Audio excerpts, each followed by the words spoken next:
حضرت ابراہیم کی قربانی بھی قرآن نے بیان کی۔ بات کہاں سے شروع ہوئی؟ جناب ابراہیم نے دعا مانگی، ربی حب لی من الصالحین، اے اللہ مجھے صالح بیٹا عطا فرما۔ اولاد کی طلب صرف ماں کو نہیں ہوتی، باپ کو بھی بڑی ہوتی ہے۔ یہ الگ بات ہے، بچے سپورٹر ماں کے ہوتے ہیں، باپ کو بھی بڑی طلب ہوتی ہے۔ ربی حب لی من الصالحین، اللہ مجھے صالح اولاد عطا فرما۔ پہلے دعا مانگی، رب فرماتا فبشرناہ بغلام حلیم، ہم نے انہیں عقل مند بیٹے کی خوشخبری عطا فرمائی۔ انہوں نے صالح بیٹا مانگا، اللہ نے حلم والا بیٹا عطا کیا۔ بیٹا مل گیا۔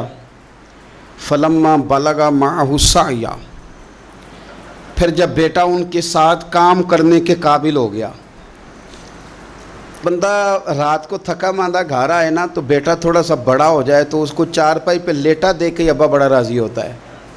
چلے زیادہ شاعروں نے شان اماں کی لکھی ہیں، اس میں شک کوئی نہیں، انہوں نے نہیں ابا کی طرف توجہ دی، ان کی مرضی ہے، تو زیادہ باتیں اماں کے حق میں ہوئیں، پر باپ اور بیٹے کا پیار، بیٹے اور باپ کا پیار، اگر یہ آیتیں قرآن پاک کی کبھی سمجھ میں آ جائیں تو شاید عشق کی ساری داستانیں ختم ہو جائیں۔ بیٹا بھی اپنے باپ سے بڑا ہی پیار کرتا ہے، باپ بھی اپنے بیٹے سے بڑا ہی۔ یہ دعا حضرت ابراہیم نے مانگی، یا اللہ صالح بیٹا دے۔ اللہ نے پھر کہا کہ میں نے خوشخبری دی حلم والے بیٹے کی، فلما بلغ معہ السعی، پھر بیٹا جب ساتھ چلنے کے قابل ہو گیا، قال یا بنی انی ارا فی المنام، کہا اے بیٹے میں نے خواب دیکھی ہے، کیا؟ انی اذبحک، میں تجھے ذبح کر رہا ہوں، فانظر ماذا تری، بیٹے تیری رائے کیا ہے؟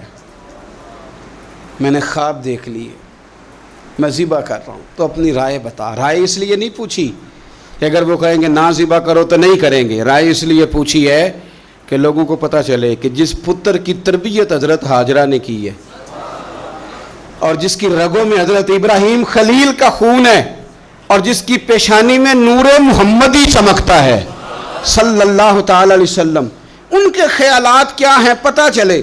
اور یہ پوچھا بھی اس لیے تاکہ لوگوں کو سمجھ آ جائے کہ اگر حضرت ابراہیم ذبح کرنے کو تیار تھے تو جناب اسماعیل ذبح ہونے کو تیار، لوگوں کی سمجھ میں بات آ جائے۔ فانظر ماذا تری، تیری کیا رائے ہے، قربان جائیں۔ یہ بھی انداز ہے بیٹے کا باپ کے ساتھ۔ یہ نہیں کہا کہ ابا جی ذبح کر دیں آپ، یہ نہیں کہا، قالا یا ابت افعل ما تؤمر، کہا ہے ابا جی آپ کریں وہ جس کا آپ کو حکم دیا جا رہا ہے۔ رب جو کہتا ہے نا آپ وہ میرے ساتھ کر دیں، اگر اللہ کہتا ہے ذبح کریں تو ذبح کر دیں، اگر وہ فرماتا ہے اس کے ٹکڑے ٹکڑے کریں تو ٹکڑے ٹکڑے کر دیں، جو رب کہتا ہے وہ کریں۔ مجھے آپ انشاءاللہ صبر کرنے والوں میں سے پائیں گے۔ کریں، میں تیار ہوں، کریں۔ بیٹا ہے، سالوں کے بعد جناب ابراہیم نے دیکھا ہے، اب وہ اس عمر کو پہنچا ہے کہ وہ کام کرنے کے قابل ہوا، ساتھ چلنے کے قابل ہوا، حکم آ گیا۔ دیکھو ایک مشکل وہ ہوتی ہے کہ تبلیغ کرنی ہے، کافروں کو رستے میں مشکل آ گئی۔ ایک مشکل وہ تھی کہ کافروں سے لڑائی کرنی تھی تو رستے میں مشکل ہے۔ یہاں تو کچھ بھی نہیں، بیٹھے بٹھائے رب نے کہہ دیا کرو بیٹا ذبح۔ سمجھ آتی ہے کہ یاری تیری سونا ہے پر ازمائشاں بھی تیریاں اگ، اے سونا پرکھیا جامدہ ہی پہلو نال لگان دے لگ۔ وہ اپنے پیاروں کو نہ بیٹھے بٹھائے بھی امتحان لے لیتا ہے۔ کہا میں تیار ہوں، مجھے صبر کرنے والوں میں پائیں گے۔ فلما اسلم وتلہ للجبین، اللہ فرماتے ہیں جب دونوں حکم ماننے کو تیار ہو گئے تو باپ نے بیٹے کو پیشانی کے بل لٹایا، شیطان بڑا سر پٹایا، دوڑا، میں نے تو گمراہ کرنا تھا آدم کی اولاد کو، یہ کیا بنا؟ اللہ کی رضا کے لیے بیٹا تک قربان کرنے کو تیار ہو گئے، دوڑ کے جناب ہاجرہ کے پاس گیا۔ پتہ ہے آج کیا ہونے لگا ہے؟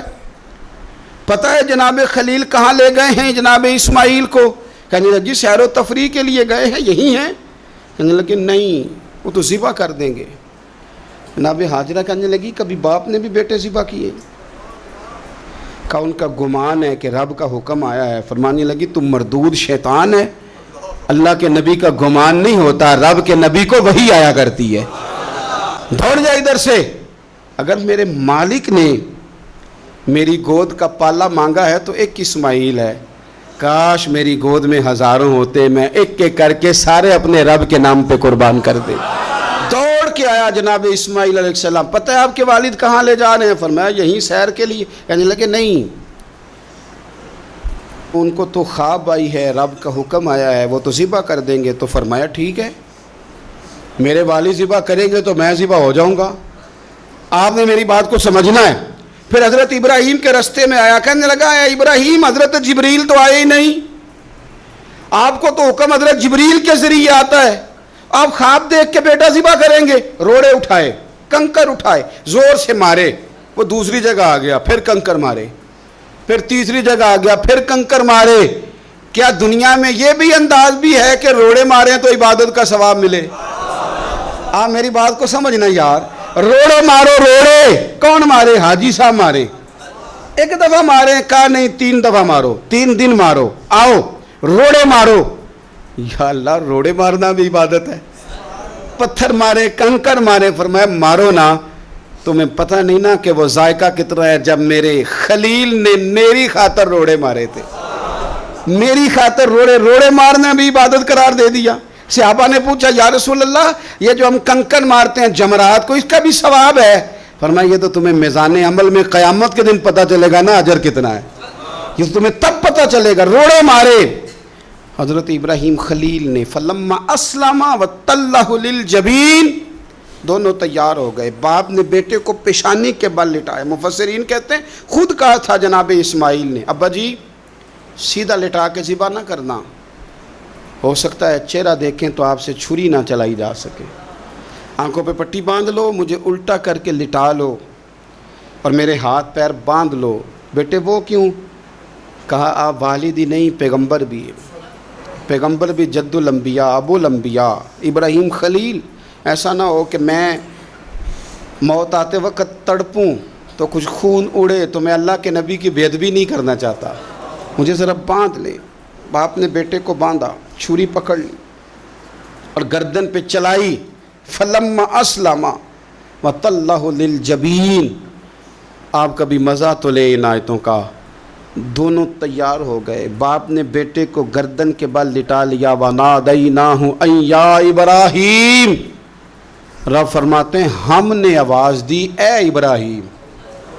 آپ کبھی دیکھیں کوئی بندہ کام کر رہا ہو تو پیچھے سے کوئی دیکھنے والا آواز، او ٹھہرنا ٹھہرنا ٹھہرنا، ذرا مزہ لے، وَنَادَيْنَاهُ أَن يَا إِبْرَاهِيمُ، اللہ فرماتے ہیں ہم نے آواز دی اے ابراہیم، قد صدقت الرؤیا، آپ نے تو خواب سچ کر دکھایا ہے، اے ابراہیم آپ نے تو خواب سچ کر دکھایا، اِنَّ كَذَلِكَ نَجْزِي الْمُحْسِنِينَ، ہم اسی طرح نیکوں کو بدلہ دیتے ہیں، اِنَّ هَذَا لَهُوَ الْبَلَاءُ الْمُبِينُ، بے شک یہ بڑی آزمائش تھی، بے شک یہ کھلی آزمائش تھی۔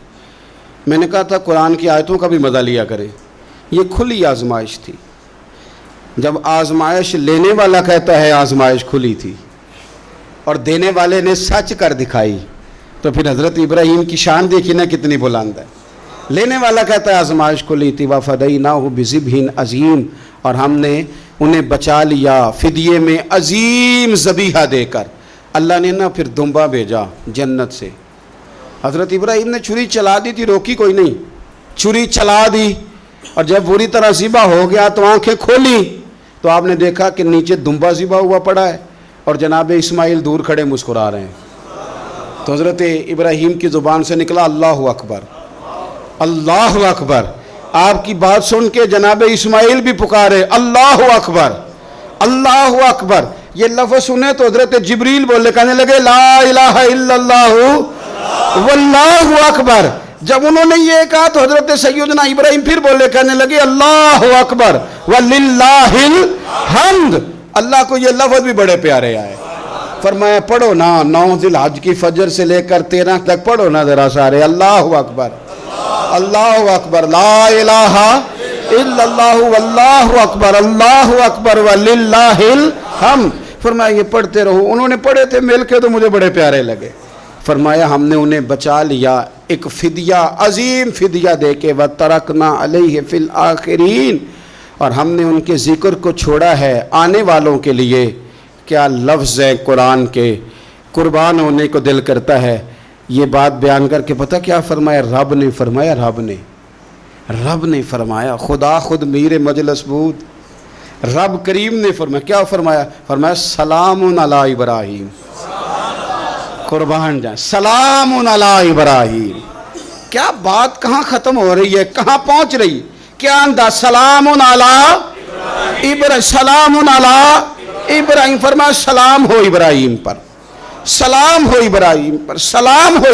حضور فرمانے لگے غلاموں یاد رکھنا قربانی حضرت ابراہیم کا طریقہ ہے.